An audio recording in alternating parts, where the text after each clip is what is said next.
Shalom, pria-pria hebat dimanapun Anda berada. Hari ini kita akan membahas di pelajaran yang ke-12, Leadership from Home, yaitu tentang topik keterbukaan. Mari kita berdoa. Terima kasih Bapak yang baik, kami mengucap syukur untuk hari ini. Berbicaralah kepada kami Tuhan, bangkitkanlah pria-pria hebat di rumah kami masing-masing, sehingga kami boleh menjadi imam, pemimpin bagi keluarga kami, dan menjadi berkat bagi banyak orang. Di dalam nama Yesus kami berdoa. Haleluya. Amin. Jadi topik keterbukaan ini penting untuk kita pelajari. Sebagai seorang pria, sebagai seorang ayah, sebagai seorang imam di rumah kita masing-masing, maka kita perlu belajar untuk terbuka. Satu hari ada sebuah kisah ketika saya memberikan pelatihan di Bali, maka setelah sesi selesai, di sore hari menjelang malam, ada seorang pria mendatangi saya dan berkata, "Pak Anta, saya mau sharing tentang anak saya." "Silahkan Pak." Dan dia bercerita bahwa anaknya seperti mempunyai dunia sendiri. Anaknya mempunyai kamar sendiri yang ada TV-nya, ada tempat permainannya, dan sehingga nyaman dia di dalam ruangan tersebut. Dan sang pria ini berkata bahwa saya ketika mengajak ngobrol dia, itu sepertinya sulit. Ketika saya tanya, dia jawabnya seadanya. Ketika saya ingin dia bercerita, dia hanya ngomong sedikit saja.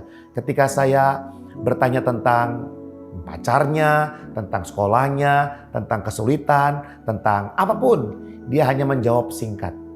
Lalu dia berkata, "Gimana caranya Pak Anta ya supaya saya bisa berkomunikasi baik dengan anak saya?" Lalu saya bertanya hal demikian kepada pria tersebut.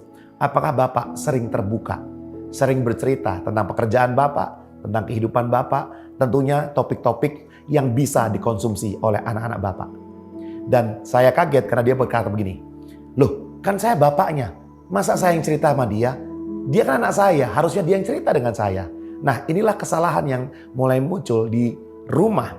Ketika saya sebagai seorang ayah berharap anak saya banyak bercerita kepada saya tentang kehidupannya, namun di lain sisi saya tidak pernah menjadi contoh dan teladan untuk menjadi pribadi yang terbuka dan banyak bercerita kepada anak saya. Sehingga pria-pria hebat dimanapun Anda berada, karena keterbukaan ini penting, bahkan penting untuk kita saling mengenal, berkomunikasi satu dengan yang lain, maka pria-pria hebat Anda perlu memiliki kualitas yaitu terbuka. Mampu dan mau bercerita kepada keluarga-keluargamu, kepada anggota keluarga, anak, istri tentang apa yang terjadi dalam hidupmu. Jika Anda ingin berharap mereka bercerita kepada Anda.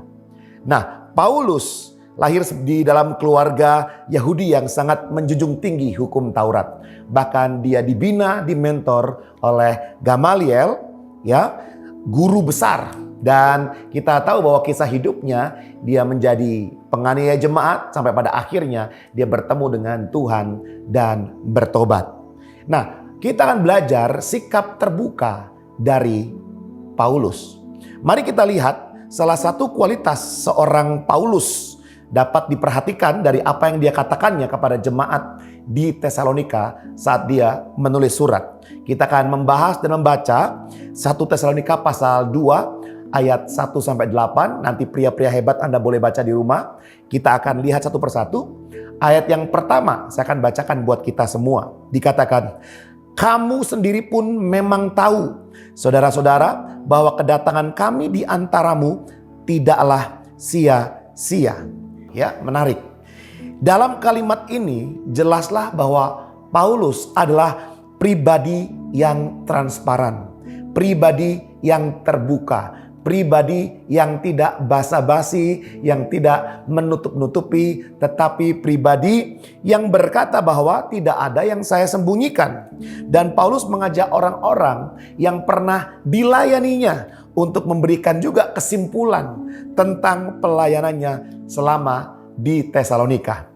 Ini bukanlah pencitraan, tetapi kejadian sebenarnya. Dalam kalimat itu tampak bahwa Paulus mengizinkan dirinya untuk diamati, untuk dinilai, untuk dievaluasi oleh orang-orang yang dilayaninya. Dia mempunyai sikap terbuka dan siap kapan saja diaudit oleh jemaatnya.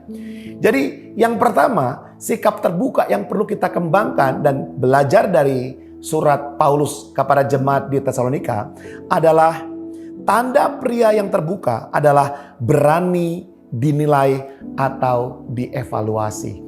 Kadang-kadang sebagai seorang pria kita jaim, kita takut untuk mendapatkan masukan, feedback, umpan balik dari keluarga kita. Namun ini menjadi penting bahwa ketika kita di rumah, di kantor, di pekerjaan, di pelayanan, kita perlu mempunyai keterbukaan. Maksudnya apa? Silahkan evaluasilah bagaimana kinerja saya. Silahkan berikanlah komentar terhadap apa yang saya lakukan selama ini. Ini adalah menarik karena jika kita ingin mengembangkan kemampuan, keterampilan kepemimpinan kita, dimanapun Anda pria-pria hebat berada, maka Anda perlu mempunyai kualitas ini. Biasa saja, tenang saja ketika orang memberikan masukan kepada kita. Jangan lalu marah, jangan lalu kasar kepada mereka yang memberikan masukan. Jangan lalu takut kemudian dengan sengaja menghilangkan peluang untuk Anda mendapatkan masukan. Lari dari penilaian atau assessment. Maka kita perlu mengembangkan hati yang mau berubah, mau terbuka. Lalu ayat yang kedua dikatakan juga, tetapi sungguh pun kami sebelumnya seperti kamu tahu telah dianiaya dan dihina di Filipi. Namun dengan pertolongan Allah kita, kami beroleh keberanian untuk memberitakan Injil Allah kepada kamu dalam perjuangan yang berat.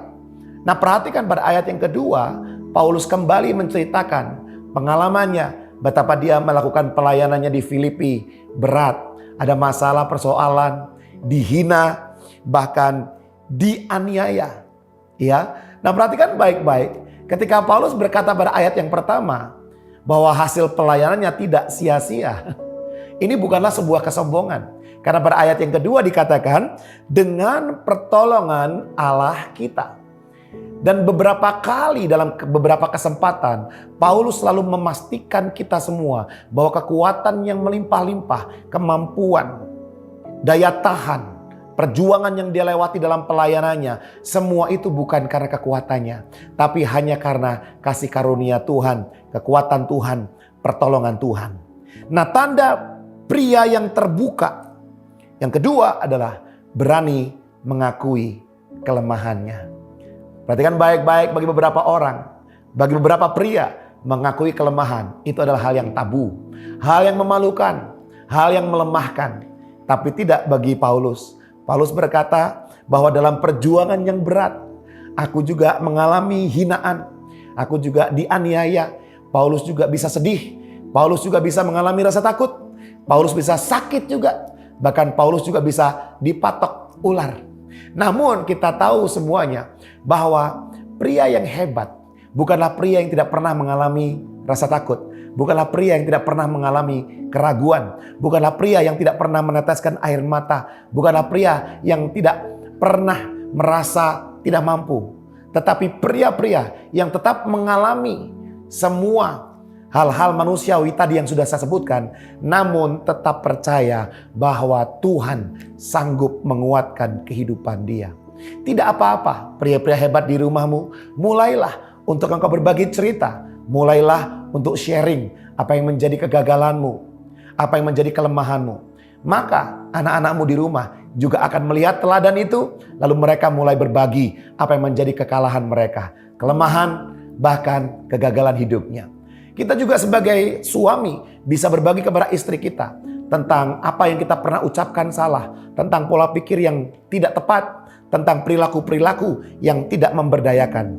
Lihatlah, nanti istrimu juga lambat laun, dia melihat contoh yang kau berikan dengan terbuka, maka dia juga akan mulai mengakui dosanya di hadapanmu. Bukankah hidup dalam keterbukaan adalah hidup dalam keindahan, di mana Tuhan akan senantiasa memulihkan kehidupan kita. Banyak keluarga bisa jadi mereka hidup dalam kepalsuan. Bisa jadi dalam keluarga mereka saling menjaga gengsi masing-masing dan tidak mau terbuka dengan tidak mengakui kesalahannya. Sehingga keluarganya memakai topeng dan ini dijalankan selama bertahun-tahun. Akhirnya mereka tidak mengalami kasih yang sesungguhnya, tidak mengalami keterbukaan yang sesungguhnya. Akibatnya apa? Banyak sekali akibat yang tidak baik. Banyak yang mengalami kaget, kemudian, selama ini merasa dibohongi, kenapa kamu tidak cerita? Nah saudara, saya rasa drama-drama seperti ini tidak perlu terjadi bagi pria-pria hebat yang menyaksikan tayangan ini. Mulailah untuk kita merasa aman, nyaman, untuk terbuka akan banyak hal kepada pasangan kita, kepada keluarga kita. Tentunya kita juga perlu memastikan bahwa mereka punya pondasi yang kuat. Jangan sampai keterbukaan Anda justru membawa bencana bagi mereka. Siapkanlah mereka. Anda mempunyai hikmat yang Tuhan berikan. Pasti saya yakin Anda akan tahu kapan dan bagaimana dan apa yang Anda mau ceritakan kepada mereka. Intinya adalah jika sesuatu itu penting untuk masa depan keluarga Anda, maka Anda perlu terbuka dengan mereka. Dan ayat yang ketiga dan keempat dikatakan, sebab nasihat kami tidak lahir dari kesesatan atau dari maksud yang tidak murni dan juga tidak disertai tipu daya. Bukan untuk menyukakan manusia, melainkan untuk menyukakan Allah yang menguji hati kita. Karena kami tidak pernah bermulut manis, tidak pernah mempunyai maksud loba yang tersembunyi, juga tidak pernah kami mencari pujian dari manusia. Tetapi kami berlaku ramah di antara kamu, sama seperti seorang ibu mengasuh dan merawati anaknya. Tanda yang pertama, pria yang terbuka adalah berani dinilai atau dievaluasi.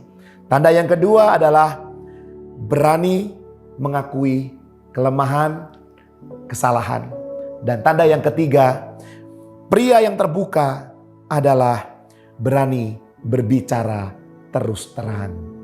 Terus terang, tanpa ada yang disembunyikan, tanpa ada kebohongan. Boleh Anda menyampaikan dengan cara yang lebih baik. Caranya boleh disesuaikan, tetapi esensi kontennya tidak boleh diubah. Di sini Paulus menjelaskan, aku tidak pernah loba. Aku tidak pernah mencari keuntungan pribadi. Aku tidak pernah hidup untuk menyenangkan manusia. Terus terang. Sehingga silakan pria-pria hebat dimanapun Anda berada. Mari kita melatih diri kita untuk terus terang. Supaya apa yang saya pikirkan, apa yang saya rasakan, itu semuanya selaras dan sama dengan apa yang saya ucapkan. Sehingga hidup ini lebih ringan. Hidup ini lebih tenang. Anda tidak perlu banyak memikirkan sesuatu yang dikatakan bahwa, aduh, aku sebenarnya seperti ini, tetapi aku tidak mengatakannya kepada dia. Aku sebenarnya merasa seperti ini, tetapi aku tidak mengatakannya kepada dia. Pria-pria hebat dimanapun Anda berada, mari kita belajar berterus terang. Sehingga hidup kita menjadi kitab yang terbuka, transparan di hadapan Tuhan dan di hadapan sesama. Nah, saya berdoa supaya kita semua hari ini meresponi pembelajaran kita, pelajaran yang ke-12 tentang keterbukaan. Kita belajar dari surat Paulus kepada jemaat di Tesalonika, memberikan kita inspirasi untuk kita belajar menjadi pemimpin yang terbuka. Tuhan Yesus memberkati, mari kita berdoa. Terima kasih Bapa yang baik, kami mengucap syukur untuk pelajaran ini, dan tolong kami Tuhan, jadikan kami pria-pria hebat yang berani untuk dievaluasi, berani dinilai, berani juga mengakui kelemahan dan kesalahan, ketidakberdayaan, dan berani untuk berbicara terus terang dengan keluarga kami, dengan orang-orang di sekeliling kami. Terima kasih Tuhan Yesus, kami mengucap syukur dalam nama Yesus kami berdoa. Haleluya. Amin. Jika Anda diberkati dengan program pemuritan ini, silakan Anda bisa like dan juga subscribe channel MCC BSD. Dan jika Anda ingin membagikan berkat pembelajaran ini kepada orang lain, Anda bisa share link ini kepada mereka.